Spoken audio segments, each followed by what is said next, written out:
coming up here. Okay, I'm going to move the flowers in the center. They're in the way. How about this? What happened to the ping pong table?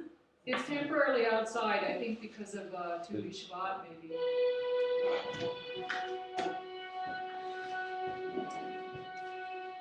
Perfect. The flowers give me more inspiration. The stems and pistils are very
Okay, so our small introduction into Tu B'Shvat.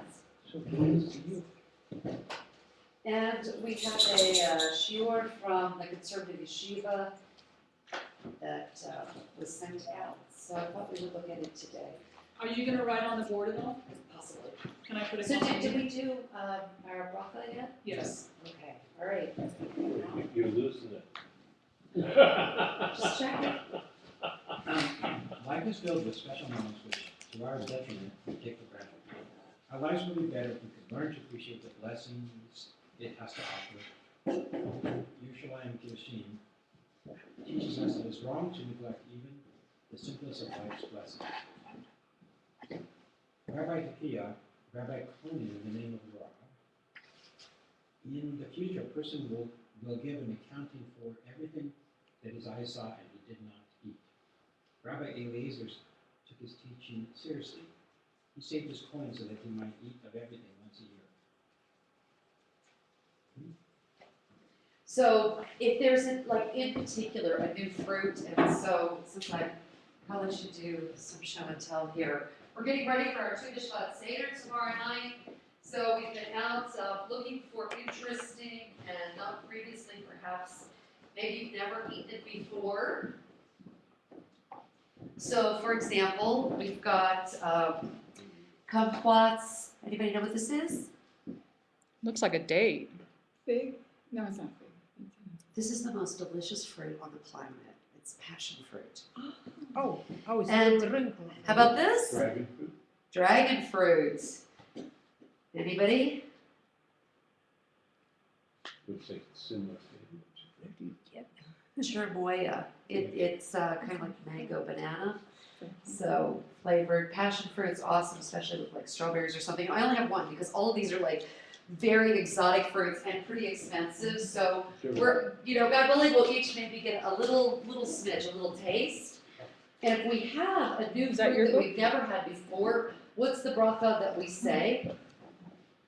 We've never had ever, them say Jack Shehechianu. Yeah. No. And actually, Mine. Shehechianu is for the new fruit if you've not had it in the season. So that's what this teaching is coming to tell us from. This is from the Yerushalmi Talmud from Kiddushin. So if you take it seriously, you save up your money so that, if you have to give an accounting in Olam Haba, what is it? That if there's something that you saw but you did not eat, okay, so this is an opportunity. Tu B'Shvat in particular is a time for us to try new things. But Yeah. in today's world, it's very possible for us to have fruits that would be out of season all year long, True, that we eat on a regular basis true. because of the airplane, and because of the fast shipping methods, and the preserving methods of, bananas are shipped in sealed in gas, so they don't ripen anymore till they, get to the destination. So consequently, most of the food, a lot of the food that we get is totally out of season. Okay. So how does what you said apply then?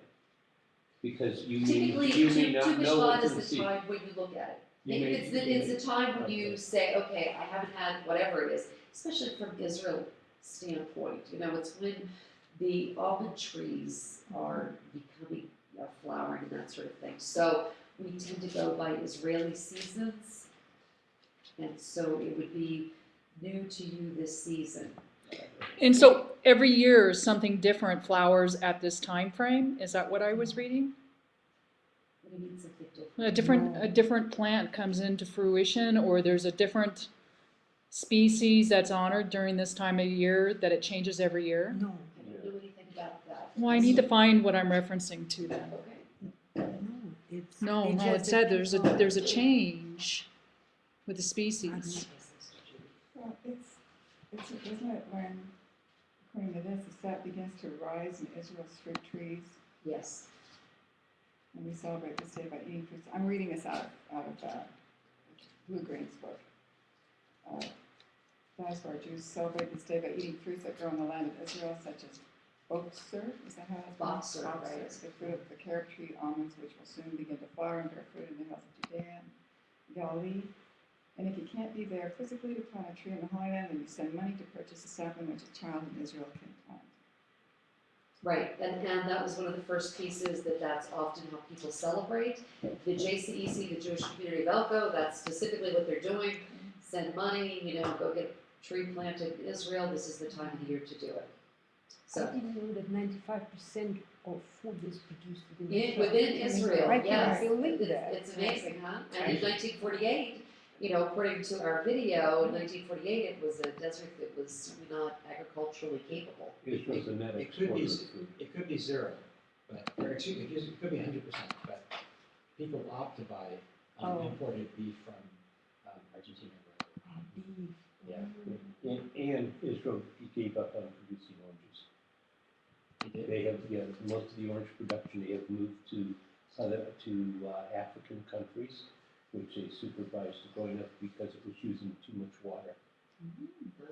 So they're allowing their They resources to be still have, spared. some left, but yes, because oranges require a tremendous amount of water as opposed to a lot of other fruits and veggies. So like rice also, huh? Okay, so back to our shiur.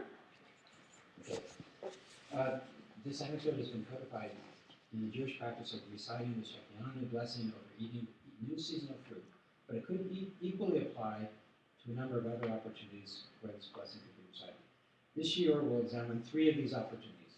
1, eating new fruits and vegetables. 2, acquiring new purchases. 3, seeing a friend or relative after a long period of time. The resuscitation of Shekianu over new fruits is often associated in people's minds with Tu B'Shvat, the New Year of the trees, which has in recent times been marked by eating special exotic fruits. However, in truth, the Shekianu blessing is recited whenever new fruits are eaten. When eating new fruits, one recites the appropriate blessing of the fruit, along with the special bracha, the Shekianu, more on the order of blessings. And then the Shefianu is listed there, right? Shall we read it? Are we gonna do a Shehekeyanu tomorrow night because we'll be having fruits we haven't had? Yes. Well, yes, definitely. But when they talk here about new fruits, it's not something like I never seen, like whatever it is. Dragon fruit. Dragon fruit. Or this one's dragon fruit. Well, Most wouldn't of it be them. if you've never eaten it? But That's one choice. There's several, and this tells you either eating new fruits and vegetables. Some of it's eating exotic fruits and vegetables, but new in the season new is in how the it's season is usually thought basically about. new in the Yes. season. That's If what one it has is. a new purchase, or seeing a friend or relative. So those are opportunities for the Shehakion. Go ahead. Otherwise we'll have to break up the kumquats. It's really funny how they cut off something. It begins with a volcano. Oh. So, Oh, I know what, Basically, the reason is because otherwise, if we're going to say the bracha, we actually have to say it for a reason, which is why we're gonna have to break up the kumquats, which is fine. so I see where I thought it was a different fruit in the year. It says legally the new year for trees relates to the various ties that are separated from produce grown in the Holy Land.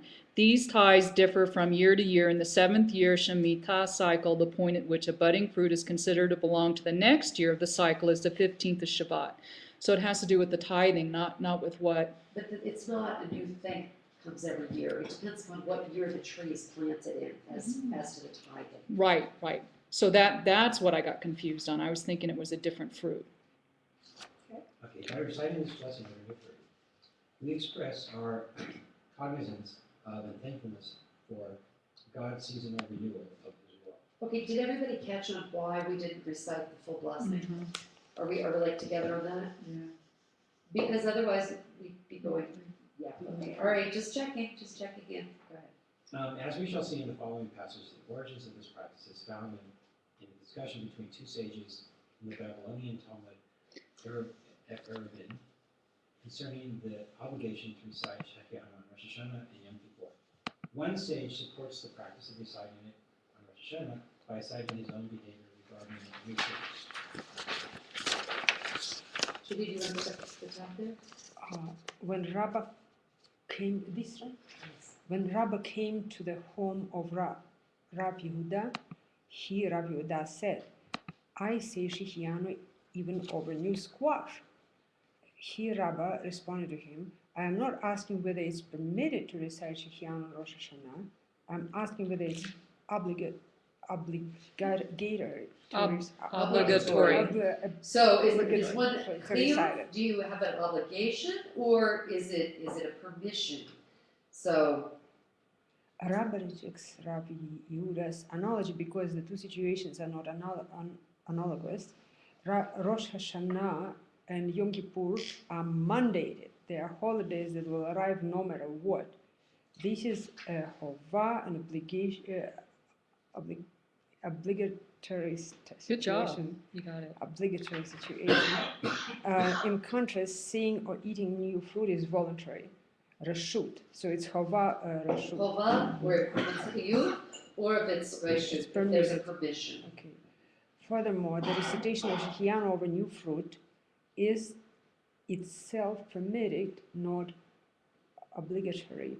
In contrast, the Shehianu is mandated on festivals. Okay. So they're saying it's not the same. So just because the question is when should we recite a bracha, the Shehakianu? Should it be done on a festival? And there's two different opinions. One says, hey, I'm reciting it over new fruit. I should recite it over these chagim. And the other one says, no, because no matter what happens, these dates are going to arrive, right? Right. Rosh Hashanah will come, God willing, and so will Yom Kippur. And how do you pronounce in Hebrew permission again, please? Reshut. Despite the failure of the passage to answer the question concerning Rosh Hashanah and Yom Kippur, this discussion does set a precedent for a new practice. In his commentary on Rav Yosef's practice, Rashi writes, when I see new squash from year to year, I see Shehianu. So the fruit doesn't have to be exotic. If you see the new No, there's no requirement that it be exotic. It's kind of like Hidur HaMitzvah. Right. So taking it to another level, an additional. According to Rashi, one recites this blessing over seeing seasonal fruits for the first time each year. The Rambam in the Mishneh Torah blessings agrees with Rashi's interpretation and codifies this practice. One who sees fruit which is new from year to year, on first seeing it should recite Shehianu. The Tosafot, however, disagree and establish what eventually became normative practice for most Jews in Berachot. And so all new fruit, when he eats it, he blesses Shehiano. So it's not only seeing them, you have to eat them before you say Shehiano. The Safod reasoning is probably based on the notion that people experience more pleasure in eating fruit than in seeing it, and therefore the Shehiano, which is a blessing that denotes personal rejoicing, should be recited then, upon eating. Here's some simple guidelines for reciting Shehiano over new fruit. It should be recited over fruits that are seasonal. Fruits and vegetables that are available all year don't merit the bracha. Also, the blessing is tied to seasonality and not the individual. So tasting a fruit that you have never tasted only requires the Shehiano blessing if it is a seasonal fruit. Oh. One can say that bracha over different varieties of the same root. Okay, some say the Shehiano first and then the blessing over fruit. Many Ashkenazim. Others reverse. So do you do the Okay. Shehiano first, or you do the blessing over the fruit, depending upon your big pot? I'm confused, Okay. which is hard to do. There's a blessing when you come upon you're driving down the road and you're looking over the side of the mountain, there's this beautiful view of the valley, And a and rainbow? you get a rainbow. Well, of course, there's a blessing for the rainbow, but there's Right. also a blessing for wondrous sights. Okay. Okay, so when you turn the corner and there's the farmer's field, it's the new fruit of the year and it's all in blossom and it's blooming, then did you say the Shekianu or did you say the other blessing? For wondrous sights? Well, you go. You know, if you really ask me the question, I have to research, but my thought is wondrous sights are something like the Grand Canyon, or something that's like truly, truly miraculous sights. Have you ever rounded the corner and seen whole miles of sunflowers?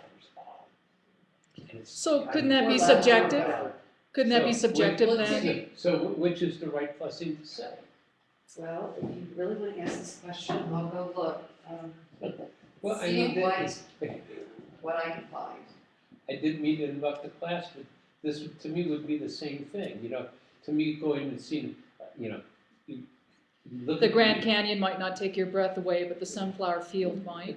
Well, no, you Both. planted this little tomato plant in your backyard and you walk out the first day and there's a blossom where you open up, or my house used to be in Southern California, and I'd open up the patio door when the grapefruit tree was in blossom, and the aroma of the blossoms of the grapefruit would come in, and how wondrous it was. I saw a percentage. Okay, so in terms of those kinds of blessings, upon experiencing an earthquake or seeing a comet, exceptionally lofty mountains or exceptionally large rivers in their natural course.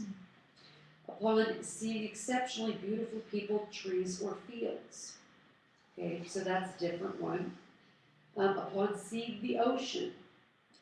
Upon seeing fruit trees in bloom during the spring. So, there's different ones for each of those. Now, is that the Tehillah Hashem? No, this is Art scroll? Art scroll. So it's in the back Page of Art Scroll? 228. It's on the 228. back, it's on page 228. So blessings of praise and gratitude, blessings over phenomena and events. So, there you go. Each one of them has Okay, different but blessings. still, Yes, that is correct. then would it be wrong to say Shekianu instead of this when you came upon it? Well, Shehianu, if we're looking for a halachic answer, Mike made the bread. you've got specific reasons when you say it that were outlined on page 1. So, eating new fruits and vegetables, acquiring new purchases, seeing a friend or relative. So those are new instances of newness. So these are on phenomena and wonders. Well, if you look out the window, look at the branch. I mean, it looks like it's starting to bud.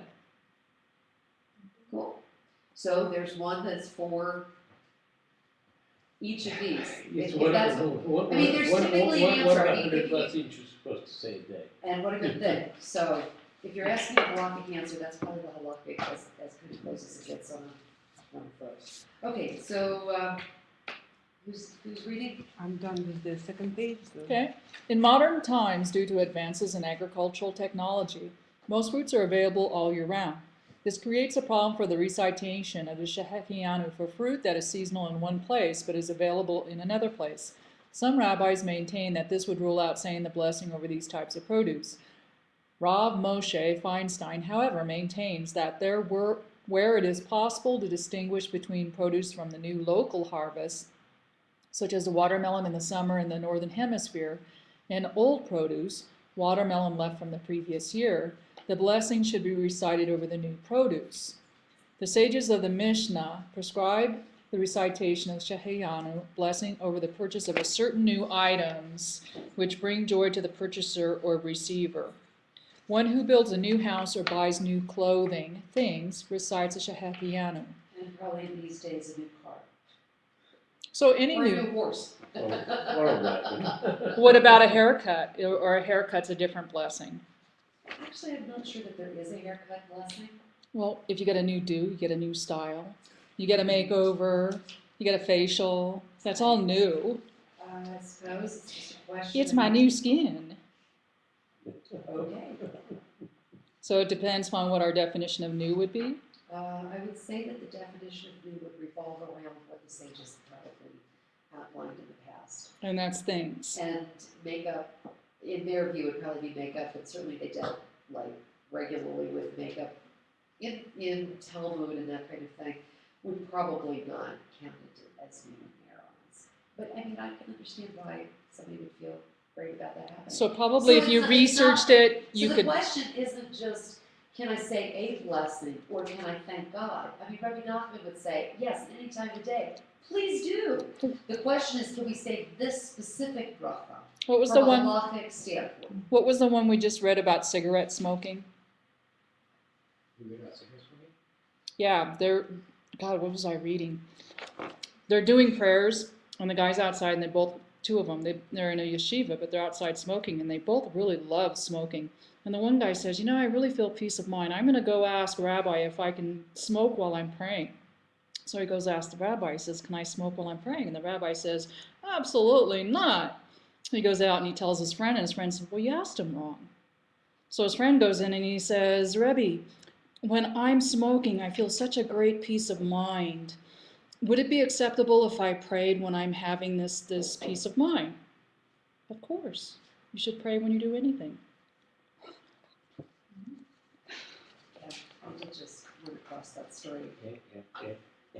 It all depends upon how you Well, ask. I could really stretch that, when you say for smoking marijuana or hashish. Well, don't they have that sect? Because some people Well, that they're preach fancy. great peace of mind. Isn't there a sect of Hasidim that do smoke pot? The Kinda like, answer would be not officially because there's a rule that says dina machuta dina, where we follow the law of the land. And while the Hasidim, there's some discussion about what they might have been smoking in their pipes in the 1800s. It was not illegal at that point in time, so perhaps that occurred. However, now, because it's not permitted, at least in the states that we are familiar with, therefore it would be One shouldn't do it. Yeah, because like the Rastafans, there's a whole segment that likes to go out and really get joyous, and they consider indulgence to be a part of that. I was watching a couple of YouTubies. Okay, so who's up? Who's reading? The Babylonian Talmud debates whether a person should recite this blessing if he already owned a similar item or has owned the item before. The decision rendered from this discussion is recorded in the Shulchan Aruch. One who builds a new house or buys new clothing or other things, even if he already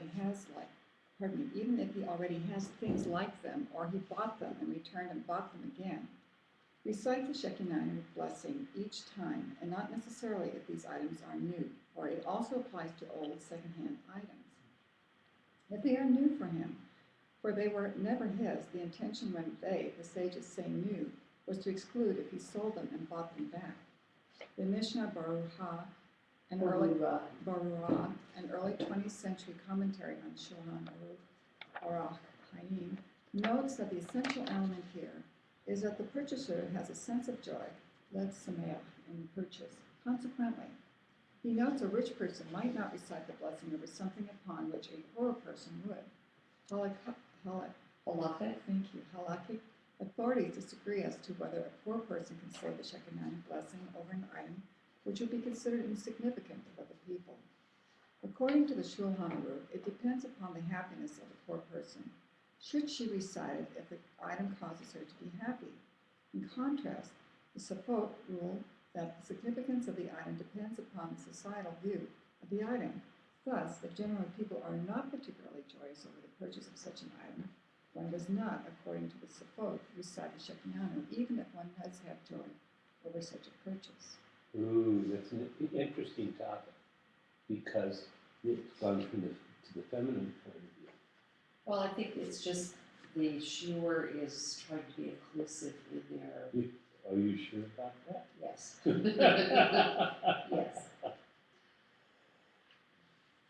The Shekinah blessing serves as a means to promulgating a sense of appreciation for material things.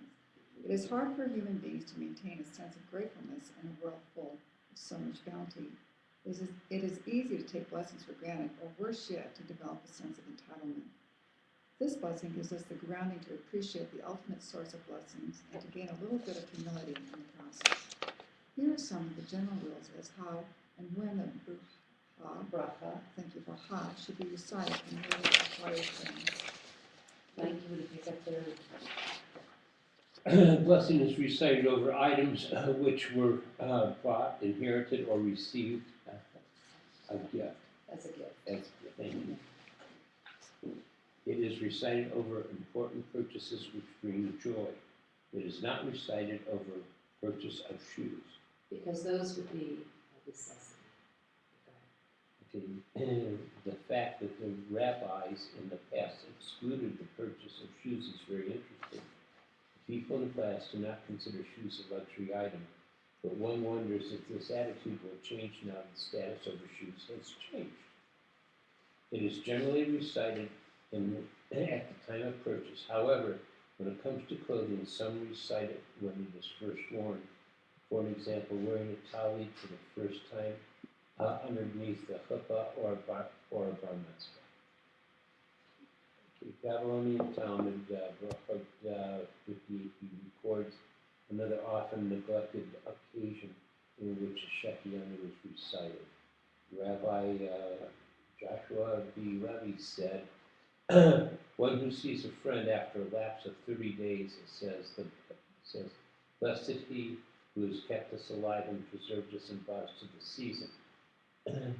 If after the lapse of 12 months, he says, blessed is he who revives the dead. And what an interesting piece, right? Yeah. So, Mechayeh HaMetim, which we also say in our Amidah, who revives the dead. If you haven't seen someone in a year, that's what you say. Mechayeh HaMetim. That's really scary. Well, that means, because you'd see him in the afterlife is like saying, right? I'll see you when you're revived. It's when you haven't seen someone for a year, right, and then you see them again. Right, they're not dead, yeah.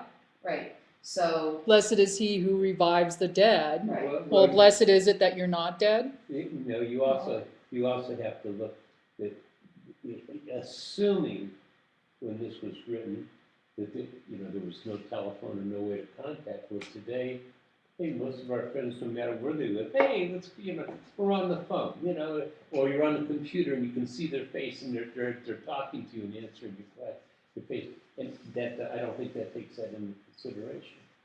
It doesn't take it into consideration. No, okay. But even the sleeping used to be considered dead, somewhat of a dead. But if you didn't see somebody for that long, then you really they were like almost like dead to you because you haven't seen them in so long. And of course, telephone does change it all, so you lose appreciation of what you get. Yeah. I once in the while like okay, yeah, 33 years ago I couldn't do what I'm doing now with my nieces and nephews. With Skype and all that. No, because you can basically sit at home and do a doctor's thesis without ever getting up away from your desk and your computer, and you didn't have to run the library, didn't have to find all the resources because they're right there at your desk. Well, that's with everything. Yeah, you still need a library. Not everything's on the computer, be careful. Unless one has access to a library through the computer, because some of those exist too. And actually, they have a lot of the manuscripts where they're actually photocopied, where you can turn the pages. Yeah. Like the Siddur that you had posted. I mean, there's been others like that of old Bibles and so forth, where you can actually, because they don't want you near some of these Of course books. not, but not everything, remember, not everything. Well, I Not mean, yet. it's a pretty major resource these days. But what Michael was saying is that now when we see people on Skype, it That's just seeing. take away the wonder that used to be actually meeting family after a year not seeing them, you know? We can see them Sure. every day, basically. Exactly. Sure. Sure. So, and I think that really changes. Makes the world perspective. smaller. Yeah. It's- Okay, so go ahead and. We can finish this explain up. the source of life of the meaning of Shekianu. We have seen elsewhere. When one sees a friend after an extended period, the experience brings about a sense of joy, and therefore this occasion should be marked with a Shekianu blessing. And even after a more extended period, take in our day, since we have easy communications with people around the world and know their whereabouts, most authorities hold that if we have been in contact with a person, then one does not recite the blessing later. However, one does recite the Shekianu if one has not seen the person in a month's time. The light of the passage,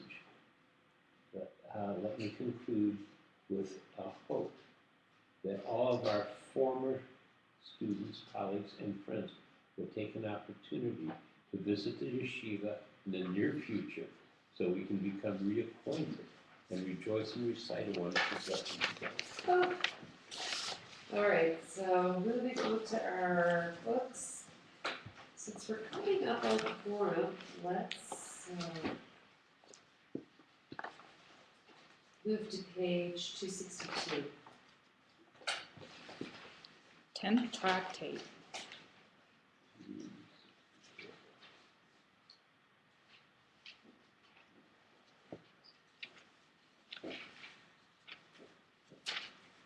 Did you want to check the page? Do you want to pick that up, Alan? Yes. The Hebrew word Megillah, scroll, here denotes the book of Esther, 5 biblical books, Psalms, Rules, Lamentations, Ecclesiastes, Esther, are referred to collectively as a Megillot, a custom of medieval origin that allows the reading of each to a specific liturgical occasion.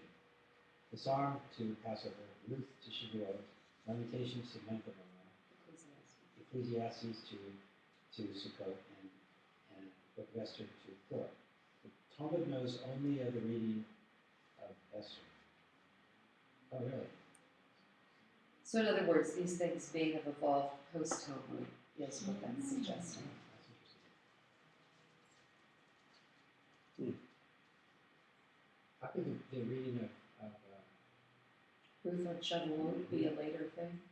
I would, one of the, just in terms of Shavuot and our practice to stay up all night, that comes from the spot from 1500s. So the fact that it got joined there, perhaps, although if you read what they actually read at the time, I mean, they were reading pieces of Talmud and Mishnah and whatnot, and they were not specifically reading Ruth on Shavuot. They actually had additional readings that they did in spot. The practice of staying up all night and reading and learning is something that Was that attributed to the Ari? right.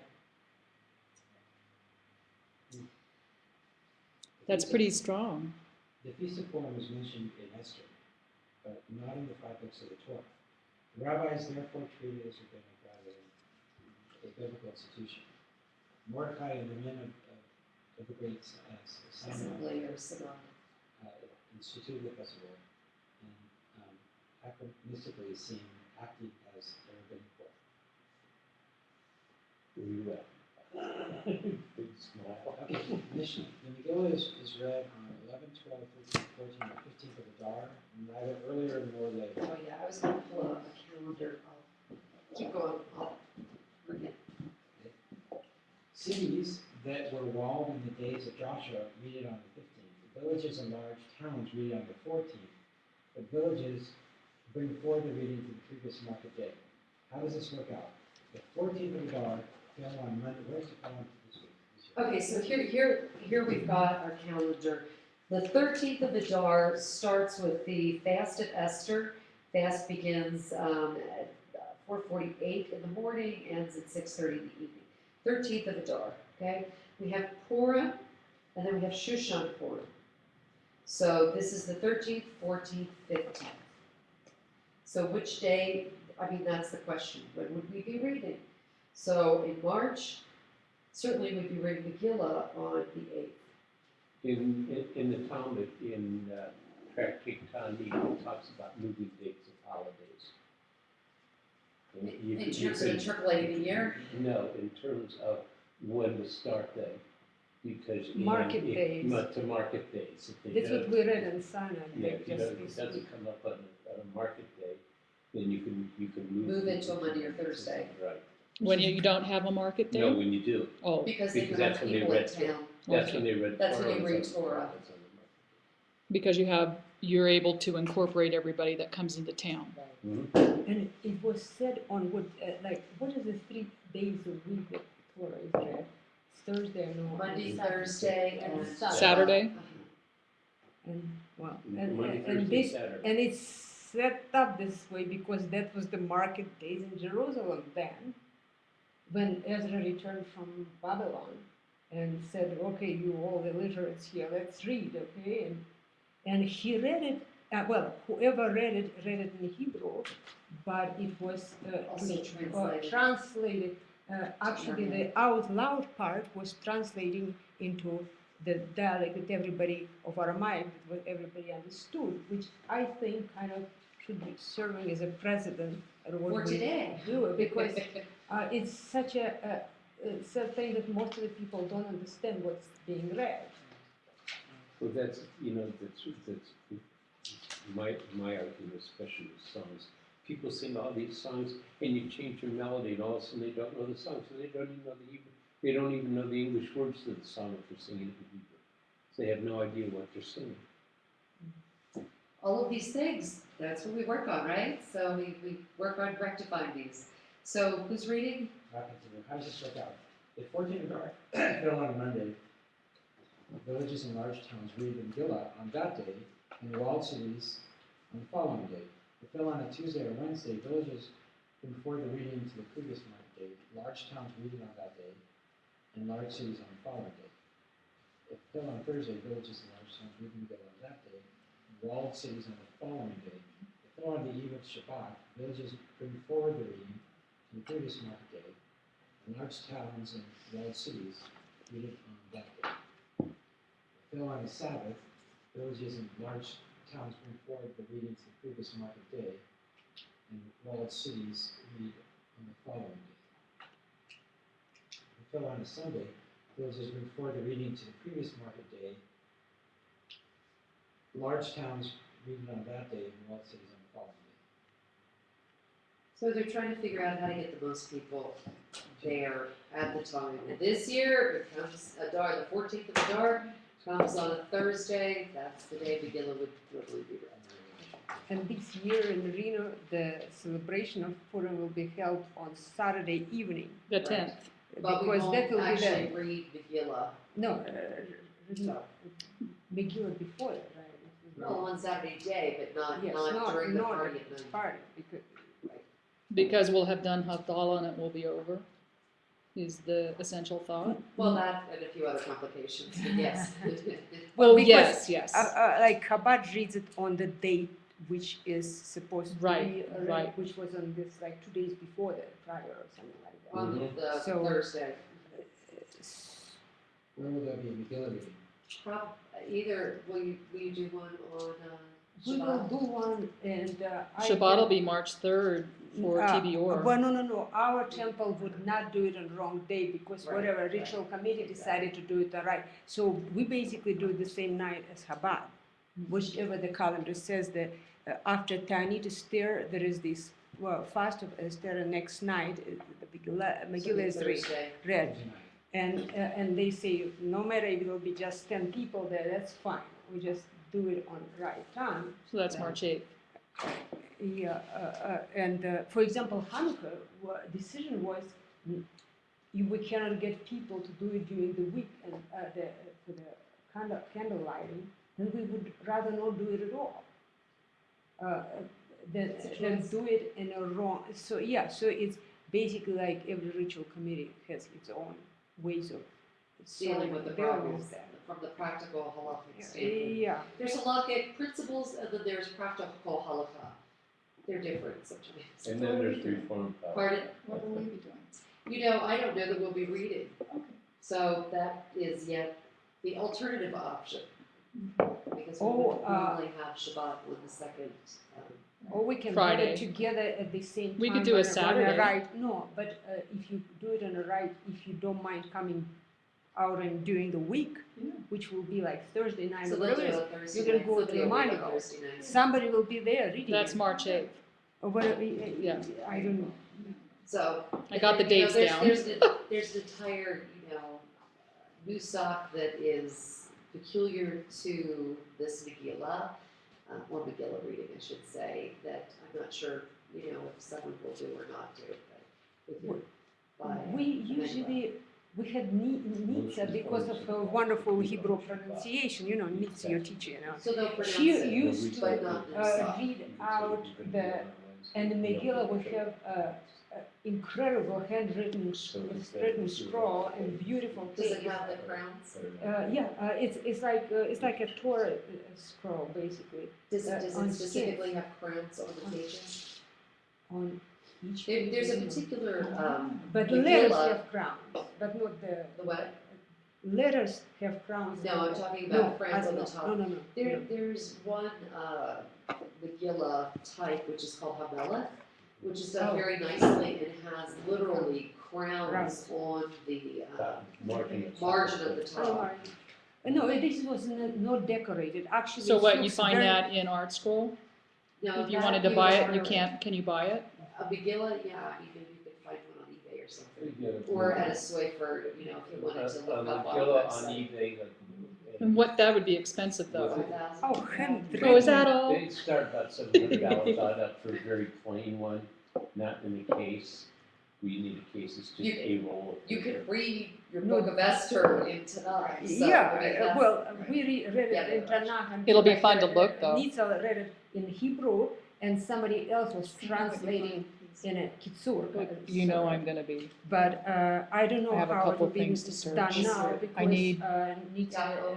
I mean, I don't You know. don't go on the computer, do you? It's when Nitsa read it, she could go and Do you go to the library? Me or Yaakov, if we read Do me a Hebrew, we are favor. not going to Search base. languages. So we are going. I well, wanna mean, find slowly, Hebrew yeah, being but, used before Phoenician. and also her pronunciation was If special. you can find like that. real Hebrew, Okay, let's move on to the Gemara. Oh, yeah, the Megillah is read on I'll be searching 11. too. On what is? Megillah is read on 11th 11th. Of the months. Okay. How do we? The day, yeah. Yeah. How do we know this? As we will shortly explain, the sages leniently permitted villagers to bring forward their reading to the market day so that they would supply their brothers in towns with water and food. That wasn't the question. What we meant was this: the laws of Purim must all have been instituted by the men of the Great Synod. For if you suppose that the men of the Great Synod instituted only 14th and 15th of Adar, how could the rabbis abrogate something instituted by the men of the Great Synod? Does not the Mishnah teach? A court cannot abrogate anything instituted by another court unless it exceeds the first court in learning and number.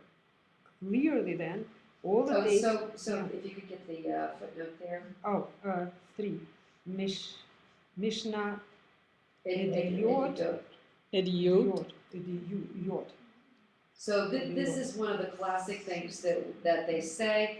A later court, unless it exceeds in number and learning, which is gonna be few and far between, cannot change what has gone on in the past. And the numbers, it's fairly easy to produce, but the learning, they always claim that the older older people had is- more learning. That is correct, And right? that's not something that you can prove. So Right.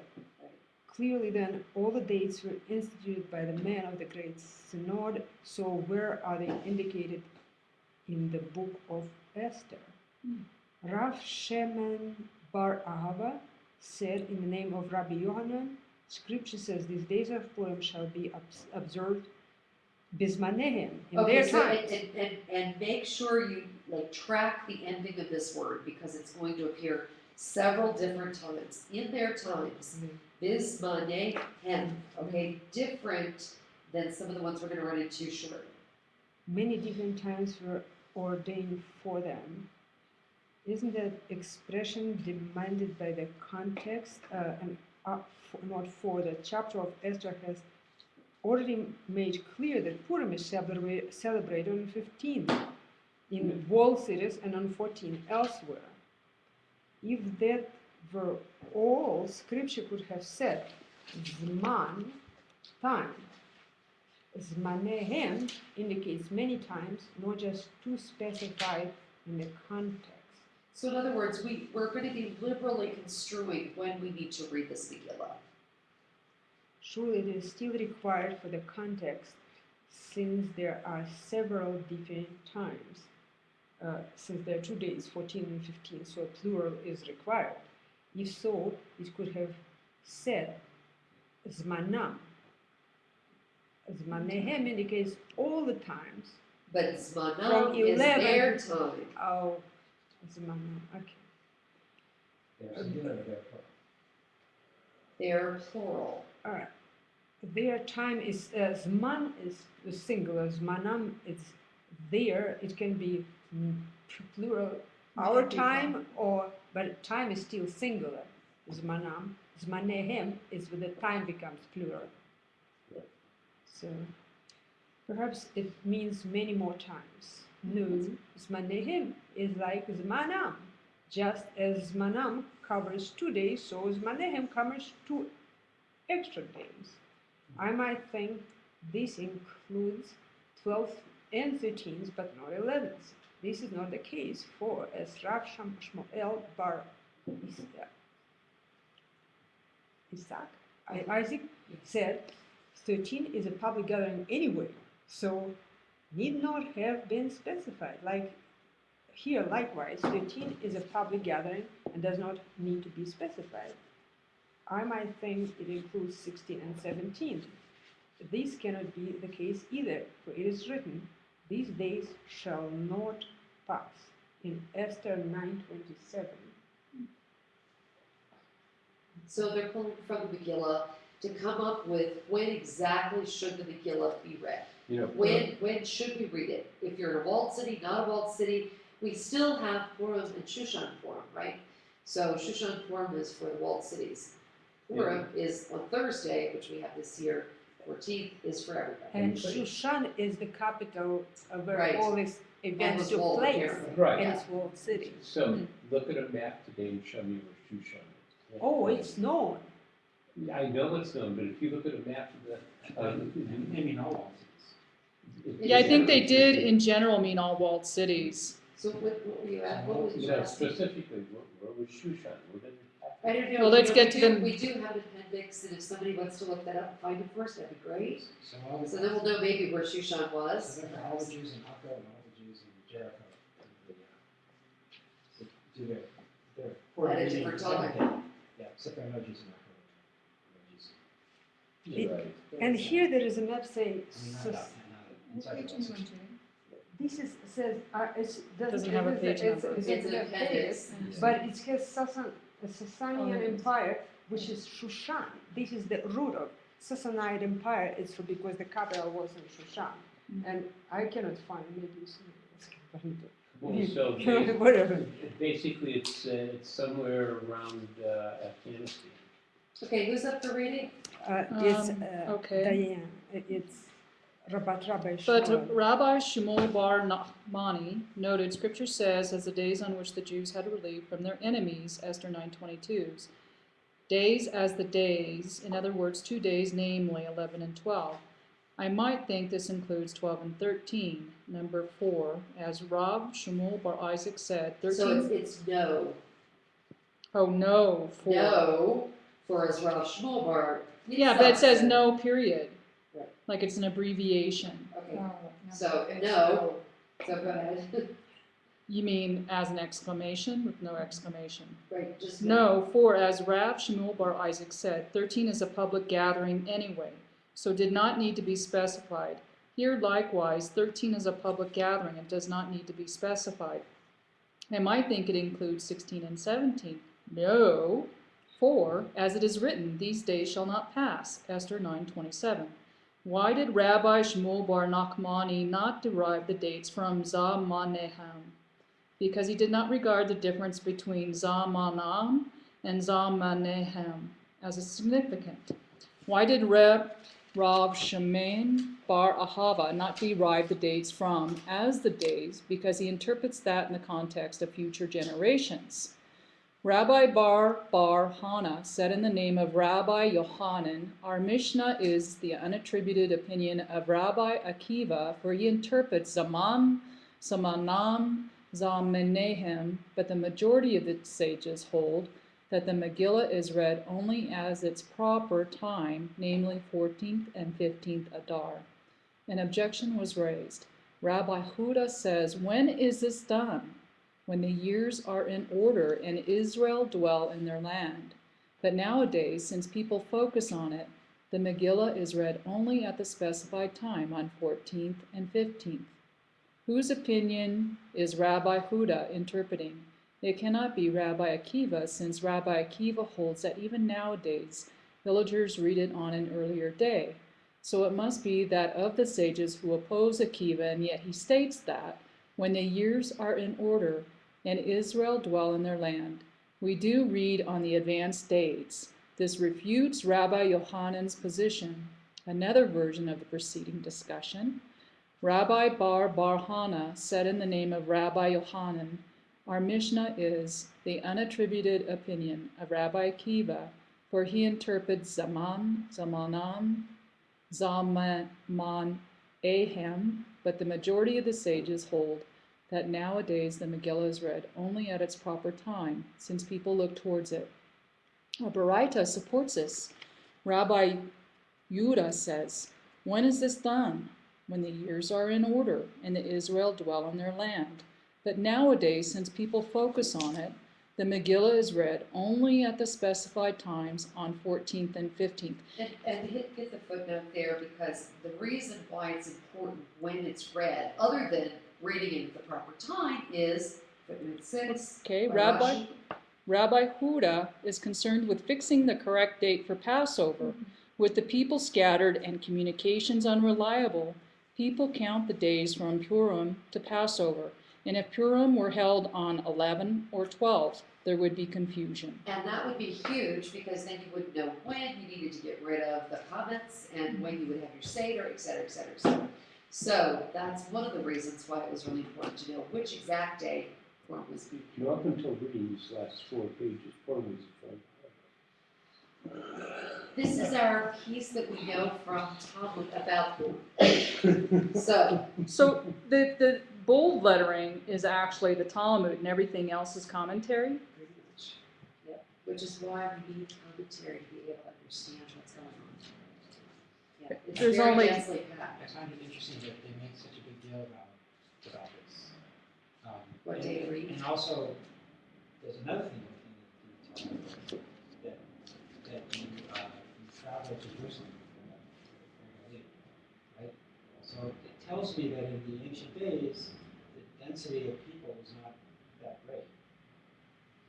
You couldn't. In terms of travel and communications, it'd be hard to rely, unless we were all on the same wavelength. How do you get the word out? When exactly is It Purim? was very easy Now, to were you talking understand why they did Shoshana? this, and they had Like, all this stuff going back. or Shikmona? I'm sorry, I didn't hear you. It was somewhere very easy to out there, understand that. like- they had all Like this over stuff this back way. and forth. Yeah, And you this had is to Because it's come Dan part, or but it festivals, actually, because that's wrong. Because This one. So it's like the here, rabbis which is Iraq, Iran. they had stock in all the motels. This along right the here way. As I always. Yeah, would they be had- this area No. here. That was where they had the Yeah. retirement. Jerusalem is It's tiny. Martha, do you want to come back there? She found the statements attributed to Rabbi Yehuda is contradictory, and therefore attributed the Barita to Rabbi Yosef Bar Yehuda, arguing, did Rabbi Yehuda really say that nowadays, since people look towards it, the Megillah is read only at the specific times? As against that, the next Mishnah states, Rabbi Yehuda said, where does this apply? In places where the villagers enter the towns on Mondays and Thursdays. But where do they not enter on Mondays and Thursdays? The Megillah is read only on the specified days. That is, in those places where the villagers enter the towns on Mondays and Thursdays, the Megillah is read on those days even nowadays. The Baraita that says otherwise must therefore be attributed to Rabbi Yosef Bar Yehuda. So because he has a problem with the contradictory statements of Rabbi Yehuda, he attributes the Baraita to Rabbi Yosef Bar Yehuda. Yes, for Rabbi Ashi had learned that some taught that the Baraita in the name of Rabbi Yehuda, and some in the name of Rabbi Yosef Bar Yehuda, as he found the statements attributed to Rabbi Yehuda as contradictory. He reasoned that those who taught the name of Rabbi Yehuda were incorrect, but those who taught in the name of Rabbi Yosef Bar Yehuda were correct. Interesting pieces. So, Talmud not only cares about what the final outcome is, but who said it and where they derived it from. So all of those pieces are key ingredients into what's important and what the final decision is going to be. So we're at 1 o'clock. Thank you all very much. See you next week. So you don't have your 401k and then you